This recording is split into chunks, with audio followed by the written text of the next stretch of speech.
منذ قليل فاز الإسماعيلي على الزمالك بهدفين لهدف واحد في مباراة ما بين فرقتين الاتنين بيحبوا بعض. تحس إنها مش مباراة في كرة القدم، تحس إن مفيش منافسة ولا في روح ولا في قتال حتى من لعيبة الزمالك.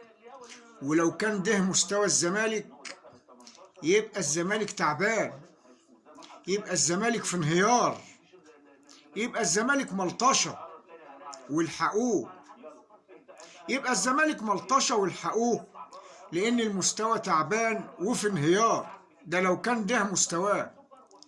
أما لو كان الزمالك بيلعب بتراخي وتهاون فده يبقى فضيحة وما عندوش لا شرف ولا أخلاق، ودي كل الحكاية.